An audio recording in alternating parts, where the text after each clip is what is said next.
inicialmente, né, vamos contar para o pessoal aí. Hoje a gente vai falar sobre as hérnias de disco, né? Então, o que pode estar por detrás dos diferentes fatores de hérnia de disco que os pacientes podem apresentar e vão acabar falando sobre alguns exemplos, né, que a gente teve na prática também de alguns pacientes com esses sintomas. Mas antes de mais nada, vamos nos apresentar aqui para o pessoal que está chegando hoje aqui e às vezes não conhece a gente. Então, meu nome é Ivan Bonaldo, eu sou fisioterapeuta, me formei em 2006 e desde lá venho buscando a junção desse entendimento mente e corpo, como a mente, como as emoções podem interferir nos sintomas físicos do paciente, assim como nos sintomas emocionais, e integrando nos meus atendimentos clínicos. E desde 2017 construí o curso Origens para contribuir, então, com outros profissionais que queiram compreender a mais a fundo essa origem emocional e quererem ajudar os seus pacientes também a saírem dos sintomas, das alterações.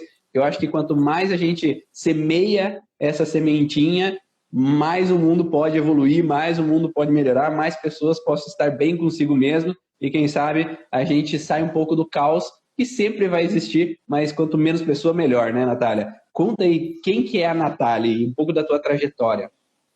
Então, sou a Natália, formada há 15 anos em fisioterapia. Sempre gostei muito da ortopedia, assim, eu sempre gostei muito da fisioterapia no geral. Tanto que hoje eu ainda trabalho na parte de terapia intensiva no hospital, né? Mas a ortopedia sempre foi uma área que me chamou muita atenção.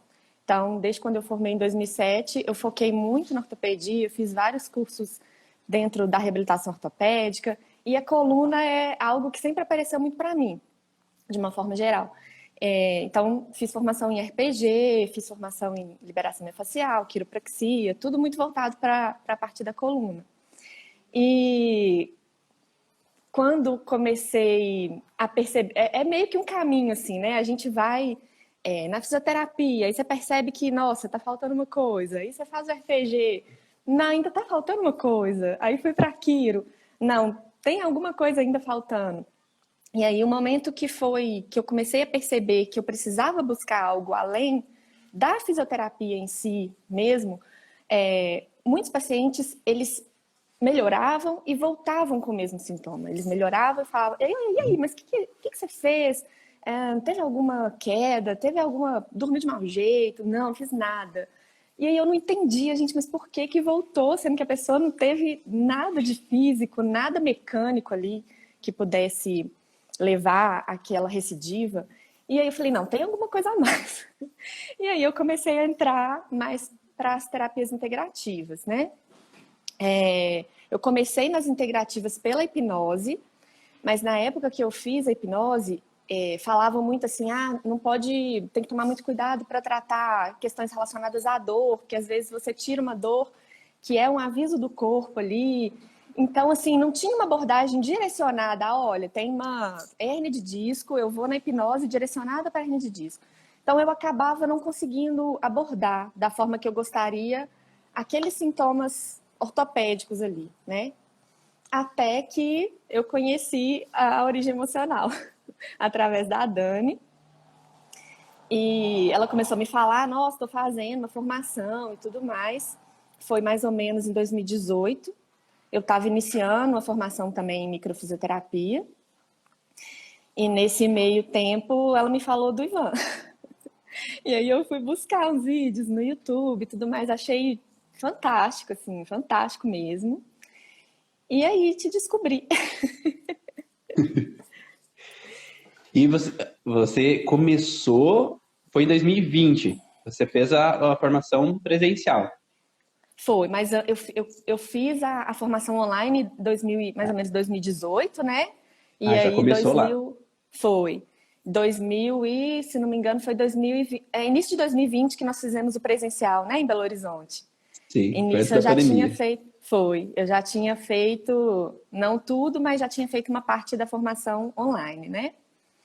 Perfeito. E teve uma situação que me chamou muito a atenção, porque eu sempre ficava assim, gente, mas não é possível. Às vezes chegava a pessoa morrendo de dor e no exame de imagem, por exemplo, não tinha nada. Eu ficava, gente, mas como? Será que a pessoa está inventando essa dor? De onde que vem essa dor, sendo que no exame de imagem não tem nada, né? Às vezes, assim, a pessoa com uma dor absurda e tem uma protrusão discal leve que não Se você fosse olhar somente pela imagem, não era para ter aquela dor toda, né? E isso, assim, me intrigava muito. E eu lembro de um dia que foi muito uma virada de chave, assim, que chegou uma pessoa que eu já atendia, ela chegou totalmente travada, a cervical não mexia nada, nada, nada. E eu falei, gente, como é que eu vou ajustar na quiropraxia? Porque eu preciso de pelo menos um pouquinho de movimento para ajustar. E aí eu falei, vamos fazer um relaxamento dentro da hipnose e tudo? Ela, vamos. Aí quando eu coloquei ela no transe, no relaxamento, o pescoço dela faz isso. Eu falei, gente, mas se for mecânico, como é que faz isso na hora do relaxamento? Não tem Não lógica consegue. isso, né? Uhum. E aí, quando eu entrei, né, no curso Origens, aí que eu comecei a entender, aí que tudo começou a fazer sentido. E aí os meus resultados foram assim, nossa, sem palavras, surpreendentes, assim, de melhora, absurdos de Que, melhora. que ótimo, que ótimo. E conta aí, pessoal, se vocês já tiveram esse tipo de situação, assim, de o paciente foi para casa, melhorou da sessão e depois volta com mais dores ainda, sem ter feito nada, às vezes de esforço físico, sem ter vivido nada, assim, intenso fisicamente, né, de ter machucado, ter caído. Conta aí se vocês já passaram por isso, porque eu já passei várias vezes por isso lá no começo, e aí não entendia nada do que estava acontecendo. Eu tive até uma paciente que tinha esse contexto de dor lombar, e ela, em um certo momento, ela foi para casa no final de semana, e aí e ela voltou daí na outra semana com dores intensas, dores incômodas imensamente. E aí nada, né? Não tinha limpado a casa, não tinha lavado roupa, não tinha feito nada para aqueles sintomas. E aí passou alguns dias para ela vir me contar que ela tinha visto o marido olhando a filha se trocando. Então foi uma baita frustração com o marido, né? E aí travou a lombar dela, nesse sentido, naquele momento. Então existia um contexto emocional por detrás daquela informação, só que lá no começo, lá em 2007, eu não sabia muito dessas coisas, né? Não tinha muito conhecimento sobre isso. Foi a partir desses momentos ali que eu comecei a estudar um pouco mais dessa relação da emoção com o sintoma físico e o por que isso poderia acontecer, né? Por que essa alteração poderia vir? E como você falou, por que às vezes, quando o paciente ele está percebendo, e acontece muito com idosos isso, né, Natália? O idoso está percebendo, ele está focado naquele sintoma, ele está andando, né? Quando distrai ele começa a andar normal. Sim, aconteceu Então, muito comigo também. então tá focado naquela informação, naquela alteração lá na coluna, eu sei que eu tenho algo lá, e aí eu começo travando aquele processo. E quando eu tenho alguma distração, às vezes, ou como você falou, quando eu relaxo ali numa hipnose, num transe hipnótico, às vezes aquele aquele movimento é fluido e não nada incomoda, nada interfere, e vai, que é uma beleza, né? E então, quando nós vamos falar de hérnia de disco, existem alguns padrões específicos que a gente tem que pensar assim sobre ele? Sim. A palavra da hérnia de disco, como é um tecido do mesoderma novo, né? Então, a palavra-chave ali é a desvalorização. E aí, dependendo do segmento da coluna que a gente vai abordar, vai mudar um pouquinho, vai especificar um pouquinho mais esse contexto dentro da desvalorização, né? Então, se a gente pensar que a nossa coluna é o pilar do nosso corpo, né? O que sustenta são as vértebras que sustentam, né? Então, a gente vai pegar essas palavras-chave e colocar dentro do conflito de cada vértebra em específico. Mas aí a palavra principal, no caso da coluna vertebral e dos discos mesmo, é a desvalorização, né? O disco intervertebral, ele é uma estrutura gelatinosa que está entre as vértebras, como se fosse um biscoito recheado, né? E aí a gente entra dentro da função do disco, que é o amortecimento, a fluidez do movimento, a absorção de pressão, reduzir a pressão entre as vértebras. E é essas palavrinhas-chave que a gente vai usar na hora de encontrar o DHS, né? Onde foi o conflito que gerou toda aquela alteração. Perfeito. Então, a ideia principal quando nós vamos tratar algum tecido, é olhar a função dele, né? Então, quando nós vamos olhar sobre uma hérnia, sobre uma articulação, sobre um tendão, a gente primeiro precisa entender um pouquinho o processo de para que ele serve, né? Que é o que você falou. Então, o disco ele vai servir para aguentar a pressão do corpo ou para amortecer o impacto enquanto há uma pressão superior com a parte inferior. Então, eu vou ter essa função para ele. E essa função, de certa forma, quando a gente vai trabalhar com a emoção, ela vai ter essa palavra-chave. É isso, né? Sim. É uma forma do corpo resolver algo que a pessoa não conseguiu resolver, né? O corpo tem que jogar para algum lugar. Então, se a desvalorização ali está relacionada a amortecimento, às vezes a fluidez de movimento, a uma pressão, o corpo vai jogar para aquele lugar. Então, não é à toa que vai acontecer uma hérnia de disco, né? E aí, o que é a hérnia? Esse disco, ele sofre uma pressão e aí pode acontecer um extravasamento, e aí tem os níveis, né? Tem as protusões discais, que é um nível um pouquinho mais menos grave, e até chegar a uma hérnia extrusa, que às vezes tem até uma indicação cirúrgica, né? Dependendo da gravidade. Então, é muito importante a gente entender como que é essa biomecânica para poder correlacionar com a metáfora, né, do conflito que a pessoa viveu ali. E como cada segmento da coluna tem uma função um pouquinho diferente, vai divergir especificamente dependendo de cada região, de cada vértebra, né? Perfeito. Mas claro que a gente não pode negar de forma alguma um trauma físico, né? Pessoa que cai do segundo andar, do terceiro andar, caiu. Eu tenho pacientes que às vezes caíram do telhado, por exemplo, e às vezes teve uma compressão mecânica, né? Um acidente que tem um movimento abrupto. A gente está falando aqui de pessoas que às vezes vão amarrar o tênis e travam.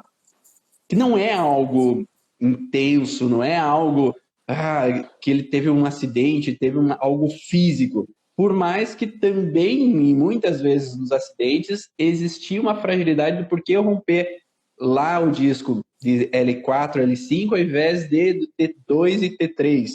Ou porque na cervical ao invés de outra região. Talvez aquele lugar já tinha uma fragilidade. Também propensa àquele momento ter uma lesão. Mas nós temos que ter essa base. Eles ficam intrigados, né? Gente, mas eu fui abaixar ali, eu não fiz nada errado. E de repente eu travei e não conseguia levantar. Sim. Ou fui na academia, mas eu fui erguer o peso menor do que eu carregava nos outros dias e aconteceu. Né? Ou na prática esportiva, ou no dia a dia mesmo, né? Nas atividades de vida diária. E às vezes uma coisinha de nada acaba gerando, então, uma alteração. Foi pegar o lixo e daí é falado, né? Você fez de forma errada, né? Você abaixou sem dobrar os joelhos e por isso alterou aquela região. Mas quantas pessoas fazem isso o dia inteiro e não tem uma ruptura, uma extrusão de hérnia? Então, será que não tem alguma coisa a mais na história que possa estar trazendo essa alteração? E é isso que a gente vai tentar buscar na pesquisa dentro do atendimento. É tentar verificar o que pode estar por detrás daquela informação. Sempre lembrando de nunca deixar de lado, às vezes, a possibilidade de algo físico. E também nada impede de ter um tratamento conjunto, né? Porque nós vamos fazer um trabalho complementar. Então, a Natália tem a quiropraxia. Então, ela vai fazer provavelmente a origem emocional e vai fazer um trabalho de quiropraxia associado. Ou eu vou encaminhar para um osteopata, vou encaminhar para um fisioterapeuta, vou encaminhar para alguma pessoa que tem um trabalho em conjunto ali com aquele processo. E também... Uma ajuda mais para o corpo, Sim, né? Perfeito. E mais rápido, né? Porque quando a gente percebe e vê alguns estudos, percebe que quando é feito, às vezes, um tratamento medicamentoso, um tratamento com a fisioterapia, às vezes, depois de um tempo, volta aquele sintoma. Porque existe uma fragilidade que está pendente. Então, se a gente consegue trabalhar fisicamente e emocionalmente, há uma tendência muito menor daquele sintoma reativar e ficar voltando. E, claro, se o sintoma é muito intenso, a gente também não vai negar de forma alguma o tratamento com o ortopedista através do medicamento para trabalhar esse processo em conjunção. Para que daí o resultado também, às vezes, o paciente não fique sofrendo tanto ali naquele momento inicial, quando o sintoma é intenso demais. né? E tem alguns estudos que falam, assim, Natália, né, de que às vezes tem pessoas que com dor cervical, que depois de 10 dias a dor some. A dor lombar, depois de 5 dias a dor some. Então, o que eu ficava pensando? Mas eu, fisioterapeuta, trabalhando com terapia manual, fazendo, sei lá, 20 sessões. Será que fui eu que melhorei o paciente ou a dor dele melhorou sozinho? Né? Porque se tem estudos que fazem isso, né? E até nos estudos eles costumam fazer o seguinte, esperar o paciente com dor cervical passar de 10 a 20 dias, para que daí eu sei que não foi uma melhora natural do corpo dele, para depois começar a fazer o estudo. Porque se eu fizer antes, pode ser a melhora natural do corpo e aí dá um viés do estudo. Então é interessante eu depois. Então, o que eu comecei a perceber? Que quando eu tratava com a emoção, os sintomas às vezes melhorava depois, um dia depois, ou 2 dias depois. Então, então não foi aquele processo de que eu fiz 20 sessões para ter uma melhora.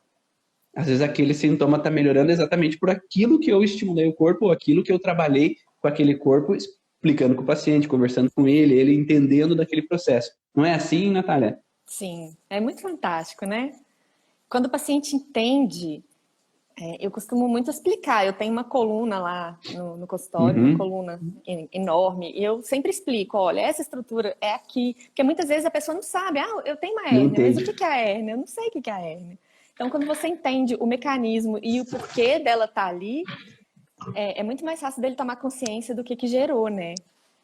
E é muito interessante que, quando eu conheci o meu marido, ele falou comigo, a primeira conversa que a gente teve, ele, tem hérnia cervicais. Você é fisioterapeuta? Você é fisioterapeuta? Eu acho que eu tô precisando de você. Eu fico brincando que ele me deu golpe só para tratar a coluna dele. Mas ficou bom, também ficou bom. Acontece muito isso, né? Super. Tá vendo as colunas? Eu casei com fisioterapeuta também, para me facilitar o processo. Já tenho pro resto da vida. A coluna me persegue desde muito tempo. Vai lá. E até uma maneira de sedução. Também. Então, perguntaram aqui, ó. Primeira pergunta que fizeram, vou voltar lá. Se as alterações, né, não tem a ver com hérnia de disco, mas se os desgastes no osso podem também ter relação com a origem emocional. Sim, né? Então, a osteopenia, a osteoporose, ela tem a ver com conflitos também de autodesvalorização, de incapacidade, e pode gerar, e depende do local onde é que tem. Por isso que sempre quando o paciente chega com osteopenia, osteoporose, a gente pergunta aonde, né? Em qual osso, porque o osso que está com alteração, ele está diretamente relacionado com o conflito. Ou, se é um desgaste articular, a articulação específica que tem alteração, ela tem diretamente relação. E se é cervical, se é lombar, se é torácica, também. Então, eu sei mais ou menos o princípio de conflito que o paciente está vivendo com aquela região. E é isso que a origem emocional agrega muito. Por quê? Porque é muito específico. Então, o conflito que gerou uma osteoporose, ele é diferente do conflito que gerou uma hérnia. E na origem emocional, a gente consegue compreender isso de uma forma muito clara. Então, é uma especificidade ali dentro do conflito. Não é o mesmo conflito. É o mesmo tecido, é um mesoderma novo, mas é um outro conflito, né? Articulação, disco, tendão, ligamento, tem um princípiozinho diferente. E é esse princípiozinho que faz com que seja essa especificidade na hora do atendimento e o paciente conecte-se muito melhor na situação emocional que foi vivida. Então, são palavrinhas que às vezes conectam, palavrinhas biológicas, né? Não psicológicas, são palavras biológicas porque tem a ver com a função daquela região específica. E eu lembro que no início da formação, algo que sempre me marcou foi você sempre enfatizando isso. Olha, não é isso aqui. Se você for por esse caminho, você não vai chegar lá. É especificidade. Esse conflito, esse tecido, é esse conflito. E isso, para mim, foi, assim, cereja do bolo. E daí brigam comigo, né? Porque eu quero ser específico. Porque me cobraram também para ser específico. Também eu tive professores que me puxavam a orelha. Não é isso, tem que ser específico biologicamente. Por isso que, às vezes, as pessoas falam, o paciente não consegue lembrar o que aconteceu. Mas será que você está sendo específico o suficiente? Porque todo o contexto de mesoderma novo, ele tem a ver com incapacidade, impotência e autodesvalorização, né? Ou desvalorização. Se eu falo, você viveu uma desvalorização, você não é específico, né? Eu posso ter vivido desvalorização de todo quanto é jeito, de tudo quanto é coisa na minha vida. Tá? Mas qual é a especificidade daquele ponto, daquela vértebra, daquele tecido, daquela situação que o paciente viveu, para que daí a gente possa entender e, baseado de quando o sintoma começou, também ter um aproximado de datas de quando veio aquela alteração. Ou utilizar outras ferramentas que possibilitam o paciente trazer à tona aquela leitura do que aconteceu. Isso também faz toda a diferença, né? Porque dependendo do tecido embrionário que a gente está, às vezes o sintoma vai ser na fase ativa, às vezes o sintoma vai ser na fase PCL. Então, entender a origem mesmo e a especificidade do tecido embrionário também faz toda a diferença na hora da abordagem, né? Perfeito. A pergunta, se a pessoa travou quando foi agachar, tem relação com o conflito que ela viveu? Sim, porque muitas vezes a posição daquela articulação é o trilho do conflito. Vou dar um exemplo aqui. Se a gente for olhar a L5-S1, né? Aí já começando a introduzir, que está relacionada muito à desvalorização em relação à sexualidade, numa forma geral. E se a gente for olhar na biomecânica, a L5-S1 é a estrutura que mais se movimenta no movimento sexual. Então, às vezes, aquela estrutura travar ali é um trilho do conflito. Perfeito. E ontem eu falei um pouquinho nos stories e lá no canal do Telegram que nós temos um contexto de que o trilho do conflito é os 5 sentidos, a visão, a audição, o olfato, o paladar e o tato, o tempo e o espaço, mas também nós temos um terceiro ponto, que é o posicionamento, né? E o posicionamento corporal ele tem a ver com a propriocepção. A propriocepção é como a gente identifica se eu ergo a mão e o meu olho está fechado, eu sei que minha mão está se elevando, eu sei que a minha articulação está movimentando. Então, essa percepção de onde o meu corpo está no espaço tem a ver com a propriocepção. Então, o meu corpo ele identifica as posições onde é que nós estamos no espaço através desse sentido. E é a mesma coisa com a articulação. Se eu coloco aquela articulação em um posicionamento que no meu subconsciente ele relembra a posição que eu estava vivendo um conflito, eu ativo aquela releitura do sintoma. Então, a mesma coisa pode ser em qualquer articulação.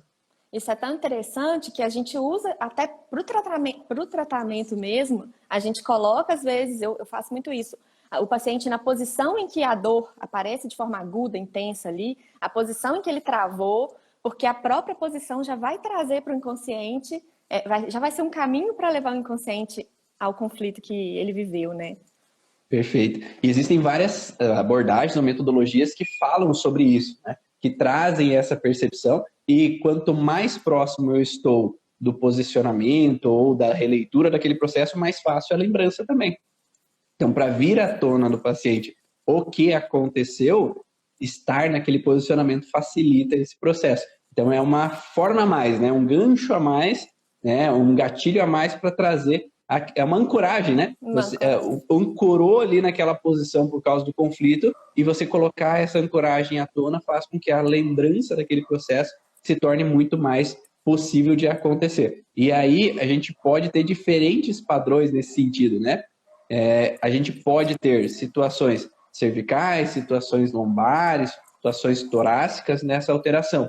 A gente pode pensar no contexto de articulação cervical. O que você vê frequentemente nas articulações cervicais, Natália? Bom, então vamos lá. A cervical, nós temos 7 vértebras, né? Então, a C1 e a C2, que são as nossas primeiras vértebras, elas estão sustentando o crânio.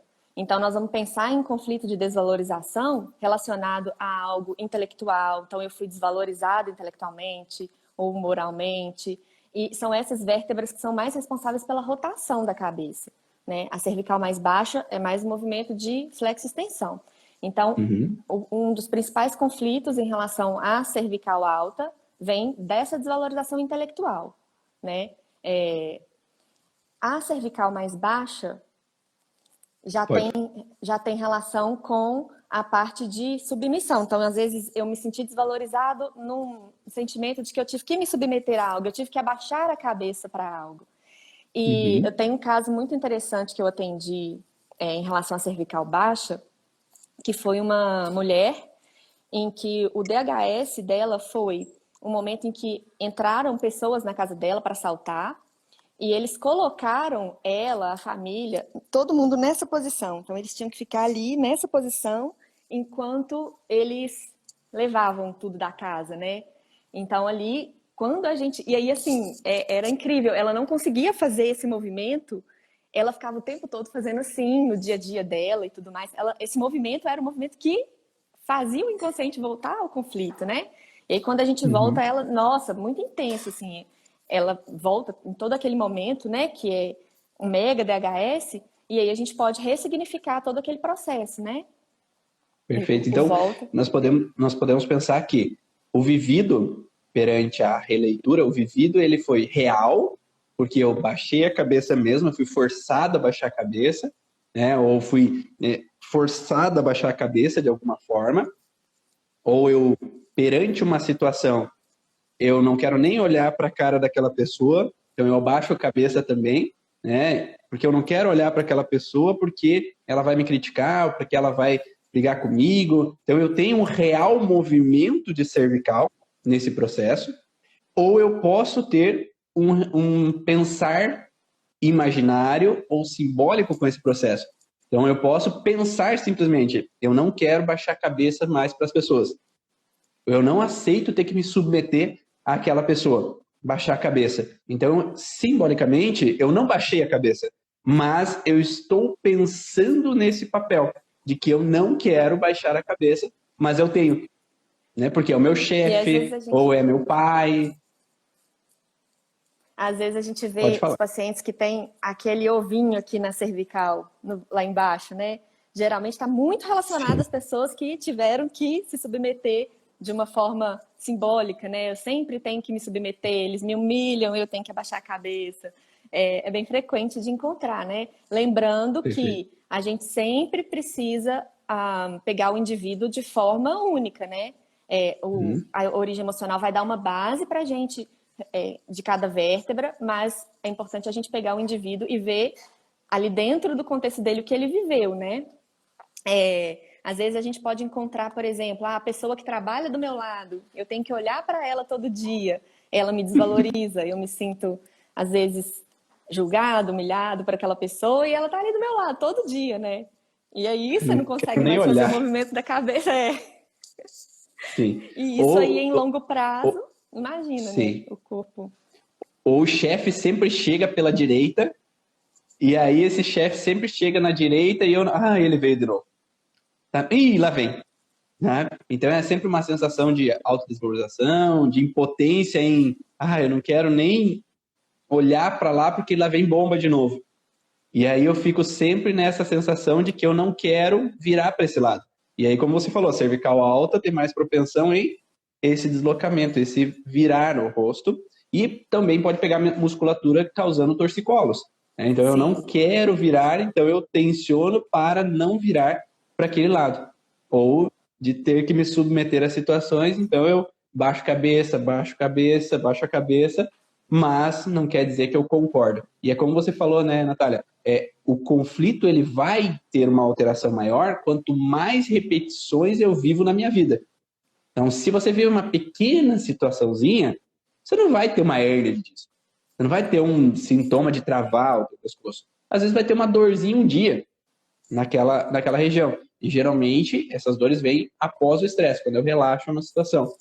Agora, desde a infância, o pai me impõe coisas, eu tenho que baixar a cabeça. A mãe me impõe coisas, eu tenho que baixar a cabeça. O professor me impõe coisas, eu tenho que baixar a cabeça. Depois, os irmãos impõem, eu tenho que baixar a cabeça. Depois, o esposo ou a esposa impõe, eu tenho que baixar a cabeça. Meu sogro, minha sogra impõe, eu tenho que baixar a cabeça.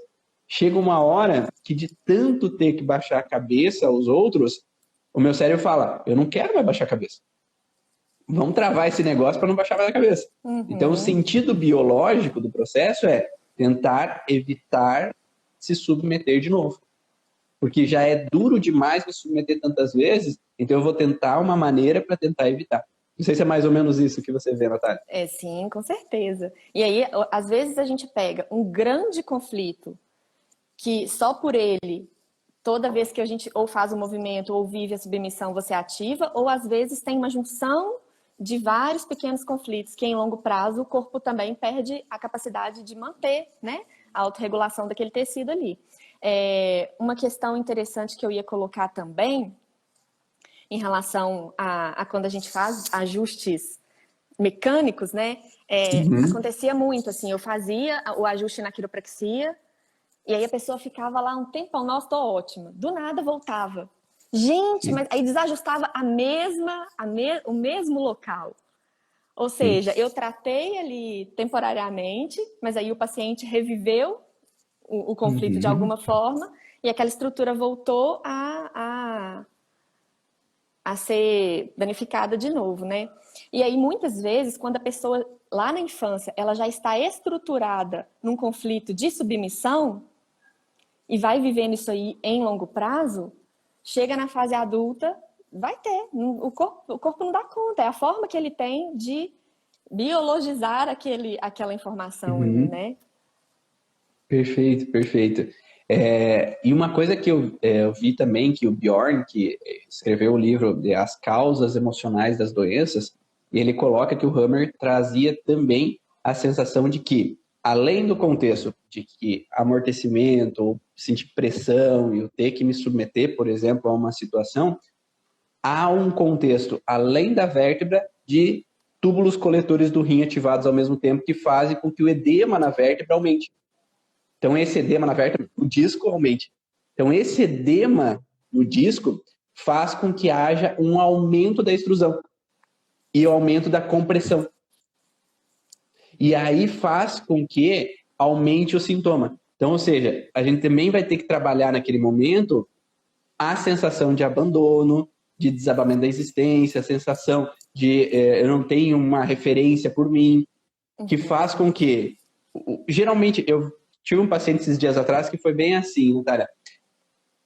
O que é o disco, como você falou? É um amortecedor. Então, eu tenho que amortecer o impacto entre duas situações. E aí, essa pessoa, ela via frequentemente os irmãos trazendo problema para a mãe. E eu não aceito, eu não concordo que meus irmãos fiquem sempre sugando a minha mãe. Eu não concordo que meus irmãos fiquem tirando dinheiro da minha mãe. Eu não concordo que eles vão ali incomodar minha mãe.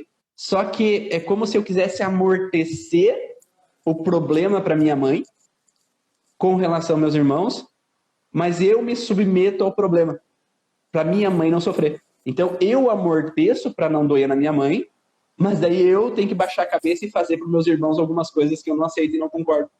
Então, para evitar a mãe doer na mãe, porque eu sinto que se eu faço isso para minha mãe, eu sinto que ninguém faz por ela. E se eu sinto que ninguém faz por ela, eu não tenho uma referência de uma pessoa que vai fazer. Então, eu não tenho alguém acima de mim para fazer pela minha mãe. Tem que ser eu. Então, eu bato no peito e falo, vem para cá que eu me submeto para que a minha mãe não precise se submeter e sofrer mais na vida dela. Tá? E aí traz uma sensação de... Põe a pressão para mim, para aliviar dela, né? Perfeito. E aí eu fico sem uma referência de pessoa para me dar suporte, que daí gera retenção de líquido, mais a sensação de ter que me submeter, me curvar, baixar a cabeça, meus irmãos fazendo uma coisa que eu não quero, amortecendo o problema para minha mãe, para que ela não sofra. E aí, nos coletores renais vai entrar na aula da Aline lá, da live da Aline, né?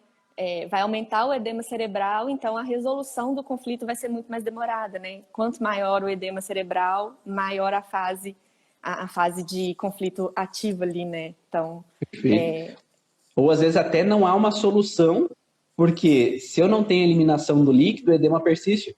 Então imagine um disco com edema sempre. Porque vai haver uma diminuição da dor a partir do edema no disco diminuir. Só que se esse disco continua edemaciado, a compressão vai continuar.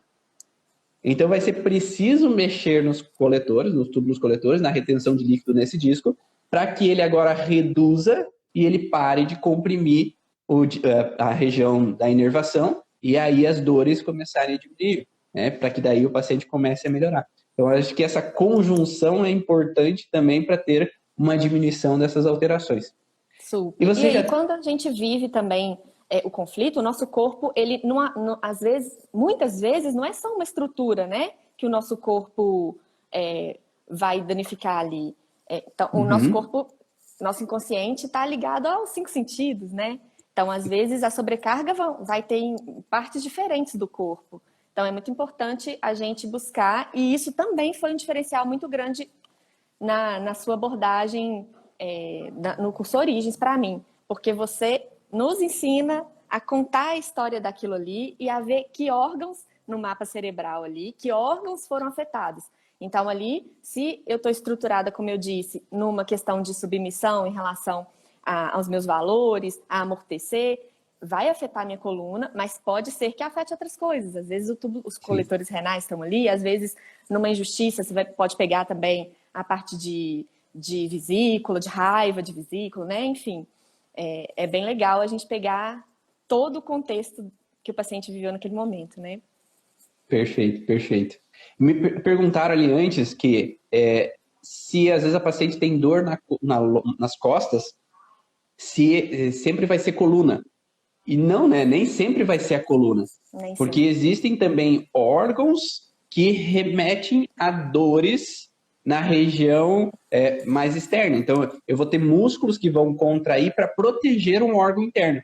Então, por exemplo, se eu tenho uma alteração em rim, os músculos na região lombar superior, eles vão entrar em tensão para proteger o rim que está inflamado. Então, se eu tratar as costas, eu não estou tratando a causa, eu estou tratando a consequência, tá? Que é a consequência de proteção para a região. Então, se eu vou lá fazer massagem, eu estou relaxando a musculatura, mas vai voltar o sintoma. Porque, na verdade, não é o problema no músculo. O problema está na víscera que está em alteração, gerando, então, uma alteração para aquele tecido. Então, vamos pensar assim que uma mulher, ela tem um conflito territorial, um homem tem um conflito territorial, e aí ele tem uma crise renal, que é uma relação de perder o território. Eu senti que me tomaram o meu território de mim. Então, eu vou alterar aquela região, né, da coluna, e isso vai fazer, ou alterar aquela dor, né, que vai dar uma sensação que é relacionada à coluna, e eu vou ter uma dor tensional na musculatura. Então, eu vou refletir que, parece que meu músculo está tenso. Só que se eu não corrigir o conflito territorial, esse sintoma vai ficar recorrente por dores, às vezes, no rim, que acabam refletindo. Não sei se você já atendeu pacientes assim, Natália. Já, super. E assim, quando a gente tem um padrão de conflito, a gente tende a atrair aquele conflito para a gente, né? Então, a tendência daquilo recidivar com uma frequência grande, aí a pessoa chega e fala, gente, mas por que isso acontece sempre comigo? Por que eu sou sempre humilhada no trabalho? Por que eu sempre... Sabe, a gente tende a atrair isso porque você está estruturada nisso lá atrás. É como se o corpo tivesse pedindo para você olhar para aquilo ali, né? Só que sozinho a gente não consegue, muitas vezes não. Ainda bem que a gente tem uma comunidade de trocas que a gente pode trocar atendimentos e poder entender um pouco mais do processo, porque a gente está no subconsciente a informação. Então, se a informação está no subconsciente, eu não vou conseguir, às vezes, por mim mesmo olhar para isso. Às vezes eu vou precisar do insight de alguém, eu vou precisar que alguém me fale algumas palavras, eu vou precisar, às vezes, ser atendido por alguém para que possa me auxiliar nesse processo. Uma questão também que... Pode falar. Pode falar. Às vezes acontece muito nessa questão da hérnia de disco, né? O disco, ele tá entre 2 vértebras. E os nossos ossos, eles são nossos valores. Então, às vezes, você tem que amortecer entre 2 valores ali. Então, por exemplo, meus pais estão se separando e eu preciso amortecer aquela situação. Eu estou entre aqueles 2 valores. O que eu faço? Eu deslizo para um lado, eu deslizo para o outro. O que eu vou fazer? Sim. Né? Essa situação é bem recorrente também, bem frequente de aparecer, né? Sim, ou entre irmãos e meus pais, ou entre esposo. Frequente também, assim, entre o homem tem a mãe e a esposa em casa. Esposa. Então eu fico do lado da mãe, eu fico do lado da esposa. Ou a mulher, eu fico do lado do pai, eu fico do lado do esposo. Eu fico do lado de quem nesse momento? Então, às vezes, tem 2 valores para mim que eu estou dividido. E eu tenho que amortecer esse impacto entre essas 2 pessoas, para que não gere um caos dentro de casa. Então eu estou E sempre isso vai amortecendo. influenciar também, que às vezes a gente tem, eu tenho uma hérnia posterolateral, direita. Essa palavrinha também vai entrar na nossa abordagem. Não é à toa que ela é posterolateral direita e a do outro é central, enfim. A gente pega todas essas informações para colocar ali para ter uma assertividade maior ainda na hora da abordagem, né? Perfeito. E quando a dor lombar vem sempre no mesmo horário, sempre às 4 horas da madrugada, até acordar durante o dia todo, nada de dor. Então, como nós falamos anteriormente, existem os trilhos do conflito. Os 5 sentidos, o tempo e o espaço. O tempo é o tempo, o horário que você viveu o conflito. Então, o horário que eu vivi o conflito foi talvez às 4 horas da manhã. Quando o teu cérebro gravou o horário do conflito, cada vez que chega naquele horário, o cérebro reativa. Vai acontecer de novo. Só que não aconteceu. E daí, automaticamente, ele relaxa e entra no sintoma, porque o sintoma é uma fase pós-estresse. Então, ou seja, aquele horário da noite é um horário de perigo. Ou porque eu recebi uma notícia à noite, ou porque eu vivi uma situação de madrugada, porque eu passei por alguma situação de estresse. Então, vai depender a vértebra que está alterada com a lembrança do que foi vivido. Então, aquele movimento naquela vértebra não foi muito bem aceito em um determinado momento e fez com que entrasse essa alteração. E a dor, quando é de cervical alta até lombar, eu sempre pergunto para o paciente, realmente é toda a vértebra? Porque às vezes o paciente fala assim, é de cima e embaixo. E daí eu vou falar, essa dói? Não. Essa dói? Não. Essa dói? Essa sim. Essa dói? Não. Então não é todas as vértebras necessariamente. E, como eu sempre falo, não é porque tem pulga que não pode ter piolho. Ou seja, não é porque eu tenho uma alteração cervical que eu não posso ter uma alteração lombar e uma alteração torácica, porque eu posso ter vivido coisas diferentes na minha vida. Ou eu posso ter Sim. uma desestruturação do meu eixo de vida. Às vezes o meu eixo, o meu suporte, talvez é meu pai. Então, essa estrutura, esse pilar de sustentação da minha vida não foi presente. Ou não foi uma estrutura de proteção. E aí, talvez todo esse eixo é frustrante.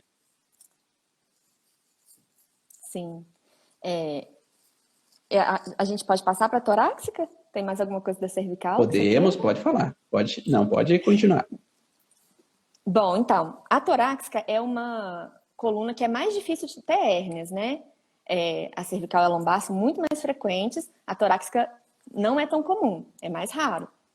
Então, quando a gente vai olhar a torácica, ela vem muito como um pilar, né? Ela é a coluna que tem mais vértebras. Na torácica a gente tem 12 vértebras. Então, ela é muito como um pilar. Então, às vezes, são situações em que eu me senti desvalorizada como um todo, ou eu me senti desvalorizada no meu pilar, ou eu tenho que ser o pilar da minha família e eu não sei se eu estou conseguindo. É muita pressão ali em ser o pilar, em ter que dar conta de tudo aquilo, né? Mas, assim, a gente, como você falou, a gente pode ter também estruturas tanto simbólicas quanto reais. Na torácica, eu me lembro de um caso que eu atendi, não são muitos, né? Mas tem um caso que me chamou a atenção. Uma das possibilidades da torácica é também a sensação de apunhalado pelas costas, ou de forma real, ou de forma simbólica, né? E aí, esse paciente, ele tinha hérnia torácica com dores intensas, e no caso dele, ele tinha um transgeracional que viveu isso de forma real, ele foi atacado pelas costas numa tentativa de assassinato, e esse paciente, ele vive isso de forma simbólica no trabalho. Eu me sinto atacado pelas costas, estão falando de mim ali, eu me sinto desvalorizado porque falam de mim pelas costas, e aí ele ativa esse conflito do transgeracional. Então, ele é uma pessoa que, se eu for sentar no restaurante, eu tenho que sentar de frente para a porta. Eu não posso dar as costas para as pessoas porque elas podem me atacar. Então, eu vejo muito isso.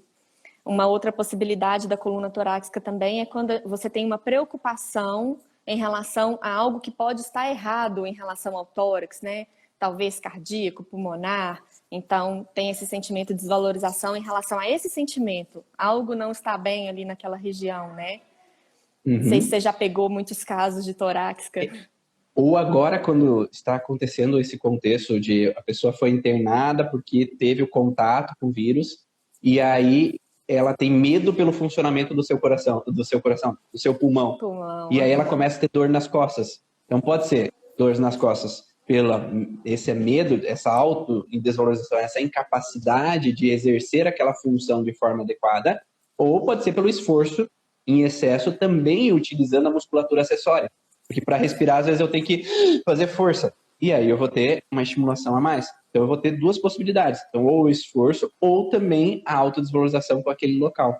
Ou pessoas que têm, às vezes, que a gente sempre fala aqui, quando há o surgimento de uma vértebra, ela não vai surgir só ela. Então, aquele metâmero, que é as duas vértebras, ela vai surgir embriologicamente ao mesmo tempo com alguma musculatura, com uma região de metâmero, que é uma camada de pele, e também com uma região de víscera. Então, aquela víscera ligada com aquela região, ela vai desencadear, às vezes, dor naquela região torácica.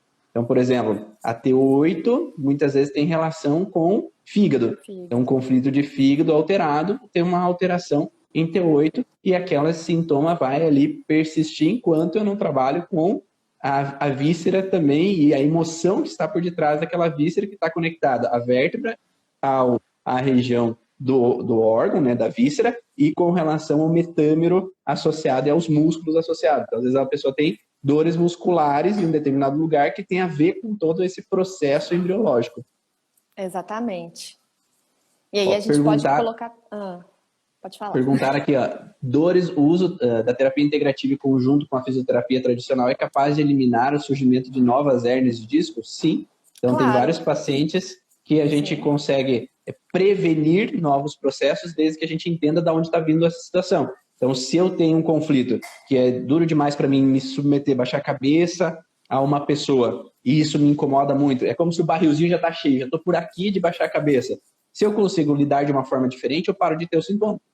Eu consigo entrar para o ouvido e falar outro, eu consigo ponderar aquela situação, eu já não tenho aquela preocupação, como a Natália falou ali, de persecutória, que alguém vai me apunhalar pelas costas, porque meu ancestral viveu essa situação e eu tenho sempre esse medo que aconteça comigo de novo. Se eu agora diminuo aquele padrão do que aconteceu do transgeracional, mudando a percepção, agora eu não tenho mais esse alerta tão intenso que causa o sintoma. Então, sim, é possível e muitas pessoas melhoram desse processo assim. Lá na clínica, por exemplo, tem a fisioterapia convencional, né? E muitas vezes os meninos, Natália, esse paciente não melhora. Tem uma coisa aqui. E aí a gente vai buscar o que é, né? O que tem além da parte mecânica ali. Porque se o paciente fez 20 sessões de fisioterapia e não melhora, tem alguma coisa errada, né? Nos exames tá tudo ok, ele não melhora. O que tem ali? A gente tem que buscar. Isso. Talvez a gente não tá no caminho certo, né? Por isso que eu falo com os pacientes, se em 2 sessões não teve melhora, nós não estamos no caminho certo. Eu prefiro que tu faça outra coisa do que ficar tentando aqui uma coisa que não está dando certo. Então eu não vou ficar levando o paciente a 20 sessões se aquela metodologia ou aquele conhecimento não faz sentido para ele. Ou se não atinge o ponto que está alterando. Eu falo de 2 sessões porque, assim, numa sessão a gente vai olhar para um determinado ponto. Talvez não seja aquele ponto. Talvez tenha alguma coisa paralela àquele ponto ou um pouco diferente daquilo que possa estar trazendo aquela alteração. Ou podemos ter uma herança do lado do pai e uma herança do lado da mãe. E aí, se eu trato numa sessão herança do lado do pai, eu tenho uma pendência do lado da mãe para trabalhar. Então, se eu não trabalho os 2 lados, às vezes o paciente ainda continua tendo sintomas. Porque, às vezes, essa herança familiar é espelhada. Então, o que o pai traz na herança dele, às vezes a mãe também traz uma coisa parecida na herança dela. Sim. E aí, se a gente não trata os 2 lados, há uma tendência ainda de ficar um resquício daquela alteração. Então, a gente precisa olhar para os 2 lados para ter, então, uma sensação que a gente mexeu no todo, né, daquele paciente. É verdade. Muito importante isso mesmo. Alguém me perguntou das dores na alça do sutiã. Então, ali, mais ou menos, é T8. Então, ali a gente pensaria, então, nessa relação. Ou de grandes injustiças, que eu tive que me submeter na minha estrutura, né? Ou na minha identidade mesmo, pessoal, quem eu sou, né? No personagem que eu sou ali, será que eu estou sendo valorizado, eu me sinto valorizado por quem eu sou? E ali eu posso ter uma alteração ali desse eixo, né? Quem eu sou, o eixo que eu sou perante a família, o eixo que eu sou perante as pessoas ao meu lugar. A E Tânia assim, falou que tem que mudar o óculos. quando a gente tem os mapas cerebrais ali e o entendimento de cada estrutura, fica muito fácil a gente identificar de onde vem aquilo, né? Por que que a pessoa está apresentando aquilo ali. Uhum. E a lombar? Tem Bom, então, ideias aí? a lombar. A lombar é a base, né? Então, principalmente as vértebras lombares baixas. A lombar é a nossa base. Então, a gente pode pensar em desvalorização em relação às coisas que são base para mim, né? Ou talvez, aí tem as especificidades de cada vértebra também, né? Então, as vértebras mais altas, L1, L2, pode ter uma relação de desvalorização em se opor a algo, ou talvez em relação a apoio, né? Se a gente for pensar na L2, L3, a L2, L3 é o nosso centro do eixo de gravidade. Então, o que pode ter acontecido que eu me senti desvalorizada em relação ao meu centro? Me deslocou do meu centro, por exemplo, né? Uhum. Quando a gente já pensa, por exemplo, na L5S1, como eu disse, está muito relacionado à sexualidade, à desvalorização em relação à sexualidade. É a que eu encontro com mais frequência nos pacientes. Então, às vezes, não sei, alguém falou de acordar de madrugada, né, com dor. A gente poderia pensar num homem que procura sexualmente a mulher e ela nunca está disponível. Então, quando ele relaxa ali do conflito, hoje ela aceitou. Hoje rolou. Então relaxa do conflito. Tá lá morrendo de dor. Quando Ou não aconteceu, né? Sim. Ou hoje não aconteceu. E aí Ou eu fiquei, vou dormir, né? Também. Do contrário. Porque, na verdade, eu posso ter essa relação. Isso que tu ia falar mesmo. Essa a resposta que eu ia dar agora. Pode falar. Só não dá na veia, tá? Vai devagar. Às vezes a mulher não quer o contato e aí o marido, nossa, hoje ele não me procurou. Não, graças a Deus, hoje ele não me procurou. Então, a gente vai buscar o que é que está acontecendo ali. E muitas vezes os homens, eles têm muito mais dificuldade de compartilhar aquele conflito ali, né? Então, ele vive muito mais no isolamento aquele conflito. E aí, quando você chega e fala, como é que tá o relacionamento? Como é que tá a questão sexual? Ele, nossa, não, tá péssimo, não sei o quê. E aí você encontra ali de onde vem, né? E por que à noite a dor aparece quando eu acordo de manhã, ou a dor aparece de madrugada? Sim. E às vezes acontece, eu não sei se com você também, talvez porque sou homem, né? Muitas vezes as mulheres não falam sobre o contexto de relacionamento na primeira sessão. Então, às vezes elas... o sintoma é claro, o sintoma entrega, só que tá tudo bem.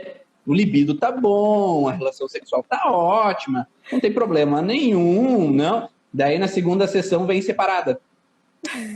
Você tinha razão, nunca foi legal, a gente teve dificuldades o tempo inteiro e tal. Só que o quê? A nossa lente, ela está relacionada ao que eu já vivi na minha história. Então, essa lente, perante ao que meu pai e minha mãe viviam de relacionamento, o meu casamento é ótimo. Porque quebrava o pau, tinha traição o tempo inteiro, tinha um monte de problema no relacionamento do pai e da mãe. Mas o meu é ótimo perante a minha lente, ao que eu vivi. Só que não quer dizer que é o ideal meu. Não era necessariamente o que eu queria. Não era aquela vivência que eu gostaria. Na minha prática acontece o contrário. Eu percebo que os homens que têm mais dificuldade. E quando você aborda isso, eles ficam assim, super sem graça às vezes, sabe? Por exemplo, se você aborda um momento em que o homem teve uma impotência na sexualidade ali, é bem difícil, na maioria, né? Eles soltarem aquilo ali para a gente conseguir ressignificar. Eu não sei, eu acho que por isso que você falou, às vezes um homem abordando um homem pode ser um pouquinho diferente, né? Perfeito. Ou mesmo um contato sexual na infância. Então, às vezes, o homem, para falar sobre o que ele viveu na infância, que um tio, ou um primo, ou alguém, às vezes, iniciou, né, com um contato físico com ele, às vezes, na primeira sessão, ele não vai contar, mesmo uma mulher. Porque, principalmente para um homem, né? Porque, às vezes, há uma situação, às vezes, de um tabu, ou que eu me sinto culpado por aquilo, ou porque eu tenho alguma coisa do que os outros vão achar daquela situação. E o terapeuta um terapeuta é neutro, né? Então ele tem que ser neutro e não, nossa, você viveu isso? Porque daí sim daí o paciente nunca vai se sentir à vontade perante aquela situação, né? Então é acolher aquela situação, aconteceu, você não é a primeira pessoa que viveu isso, né? Mas você viveu uma história que é única sua, que foi intensa para você, mas que a gente possa talvez olhar de uma forma diferente essa situação para que você possa se libertar e ter uma vida sexual hoje, ter uma vida conjugal hoje, um relacionamento hoje melhor, porque aquela memória lá de trás pode reativar um padrão, né? Ou mesmo, tem mulheres que eu atendo que entram nessa dor lombar porque na hora do parto normal, elas estavam deitadas de barriga para cima e com as pernas dobradas naquele posicionamento e existia um contato, né, do médico que era abusivo. Então, como se estivesse abrindo o colo, sabe? Uhum. Então, aquele contexto de contato, às vezes, remete a algo do transgeracional, de um contato indesejado. E depois de um parto dessa violência obstétrica, acaba começando a ter dificuldades na relação sexual. E às vezes ela nem sofreu um abuso, essa mulher. Talvez ela trouxe uma memória lá de trás, mas ela nem viveu uma situação. Mas, de certa forma, aquela violência obstétrica foi um abuso. Tá? E aí entrou para o inconsciente, para o subconsciente, que ele não entende isso, mas é um toque doloroso, né? Porque o médico ele tentou auxiliar, né, perante o conhecimento dele, perante as técnicas que ele tem, ele achou que fazendo aquilo auxiliaria ao parto, só que estava causando um outro problema, uma outra situação, e aí acaba tendo uma trava com relação à sexualidade. Então, existem várias possibilidades nesse sentido. E daí vem a importância da gente tanto ser neutro nessa abordagem, né? Porque às vezes não foi a intenção do médico fazer aquilo. E aí Sim, é mudar, como a exato. Dani falou, é mudar os óculos, né? É mudar aquela percepção. E se você já tem uma fragilidade em relação àquilo, a tendência é você receber aquilo como uma. Nossa, me senti desvalorizada naquele contato ali. Porque você já tem uma memória, você Perfeito. já tem um terreno que é fragilizado naquele contexto, né? Por E isso que o aí, terapeuta não pode julgar, né? Porque quando a gente, como terapeuta, julga com a expressão facial ou com palavras, a gente potencializa aquele processo, né? Então, sem julgar o pai ou a mãe, sem julgar as pessoas que viveram aquela situação ou que provocaram aquela situação, porque quanto mais a gente potencializa, o teu pai, por exemplo, ali tem relações triangulares, né? A Dani falou, estou casada, mas não pude viver com o amor da minha vida. Então, se a gente consegue, às vezes, mostrar para o paciente que talvez aconteceram, teu pai também não deixou você casar com aquela pessoa que você gostava, o terapeuta falando para o paciente, não, né? A gente tem que mudar essa percepção, porque se a gente joga mais raiva pro paciente, porque o pai é culpado mesmo por não ter me deixado casar com aquele amor da minha vida, aí eu tô realçando aquele conflito. Então não estou permitindo que aquele paciente saia daquela situação. Então a gente precisa ser neutro nesse processo para ajudar o paciente a ver de forma diferente aquela situação, não realçar a situação. E aí vem também a questão que você sempre fala, né? Que o terapeuta tem que se trabalhar, né? O Uhum. terapeuta tem que estar ligado nisso, da neutralidade, do acolhimento ali, e sempre se trabalhar, porque aquela frase que você fala é a melhor, você só leva o seu paciente até onde você já foi. Então, quanto mais Sim. você já tiver se trabalhado, quanto mais você já tiver uma visão, né, sistêmica do negócio ali, mais você vai conseguir ajudar o paciente a ressignificar, né? Sempre sem julgamento, com a Uhum. neutralidade. Isso é muito importante, né? Perfeito. Até porque, às vezes, o que ele está vivendo hoje é um reflexo do que vem lá da história da família. E ele viveu isso como se o universo conspirasse para que ele mostrasse, aquilo não foi visto. Aquilo não foi olhado. Então, na verdade, as vivências do paciente hoje, sejam boas ou sejam ruins, talvez a gente tenha que acolher de uma forma para entender. Obrigado por o que aconteceu da forma que aconteceu, mas agora eu não preciso carregar isso. Que agora eu posso deixar essa mania para trás. Não estamos dizendo de forma alguma que é fácil, porque tem coisas que realmente são difíceis, são frustrantes, foram pesadas no passado, mas a gente precisa auxiliar o paciente a olhar de forma diferente, porque se ele continua nessa vivência, o sintoma vai continuar. Sim. E aí, quanto maior a massa do conflito, mais a tendência de ser uma hérnia mais grave, uma dor mais intensa, né? Então, super importante. Perfeito. E assim, eu acho que quando você tá ali remoendo uma situação lá de trás, mesmo que tenha sido difícil, quando você volta naquela situação e remoe, o seu inconsciente vive ela de novo, que o nosso inconsciente é atemporal, né? Então, é olhar de uma forma diferente, de forma a viver o novo, né? A olhar para frente e conseguir fazer de outra forma agora, conseguir olhar diferente para aquilo, né? Sim. Por exemplo, um caso interessante também que eu atendi era de uma moça que a própria mãe levou ela para prostituição. E aí ela se sentia desvalorizada porque quem era para ser a minha base desvaloriza a minha sexualidade, né? E aí, mas o que será, né? O que será que essa mãe viveu? O que será que estava acontecendo? Como foi a infância da mãe, por exemplo, né? Então a gente aprende a olhar toda essa abordagem de forma integral. O que está por trás de tudo isso, né? E não, às vezes, procurar um culpado, porque enquanto a gente permanece como vítima, a gente não é adulto. Quando a gente toma a responsabilidade da nossa vida e toma a responsabilidade de dar os passos para o futuro, a gente se torna adulto. Mas se a gente fica na vítima, procurando um culpado de tudo, a gente continua na criança, procurando alguém que seja o responsável por mim, ou alguém que seja responsável pelos meus problemas. E o objetivo do terapeuta é tornar o paciente um adulto, e não também tornar o paciente uma vítima dependente daquele terapeuta. Porque daí eu vou passar a mão na cabeça daquele paciente sempre, ele vai sempre voltar porque ele precisa de um colo.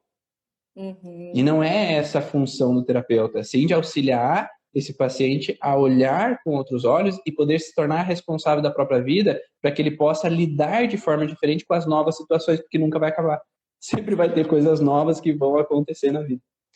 Muito obrigado, Natália. Só para finalizar, quando vai você lá. faz isso, você consegue ajudar o paciente a voltar para o seu eixo. E se você está no seu eixo, o disco não precisa sair do eixo dele. Ele não precisa extravasar. Perfeito, perfeito. Então, anota aí. De novo, quando você está no eixo, o disco não precisa extravasar. Então, anota essa frase, né? Quando você está no eixo, o disco não precisa extravasar. E faz um print da tela, como a gente sempre pede. Se te ajudou essas informações, se falar sobre a hernia de disco te ajudou a abrir os horizontes, te deu insights, te deu dicas para você atender teu paciente, faz um print da tela e publica nos stories da Natália, no meu, para que a gente possa saber e se sentir motivado a continuar distribuindo esse conhecimento, essas informações, para que mais e mais pessoas possam se conhecer e sair das suas dores, sair das suas frustrações e possam auxiliar outras pessoas a ter um mundo mais leve, sem essas dores, sem esses incômodos. Dá um sorrisinho, né, Natália?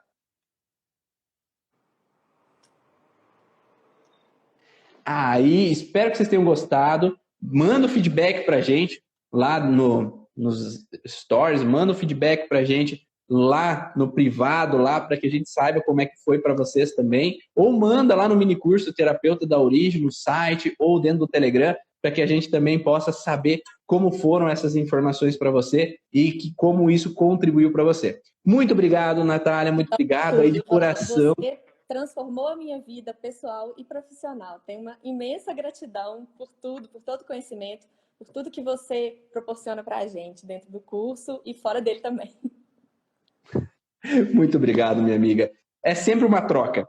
A gente sempre evolui junto e você agregou muito ao curso Origem, então quero agradecer de coração aí por todas as tuas palavras, todos os momentos, todas as ideias que você transmite também quando a gente está junto, para que engrandece não só a mim, mas todos os alunos do curso Origens. Um grande abraço, um beijo no coração aí. Espero que seja a primeira live de muitas, hein? Então agora o debutou aqui, né? E vamos ver se vai mais. Um grande abraço a todos aí. Tchau. Um ótimo dia. Tchau.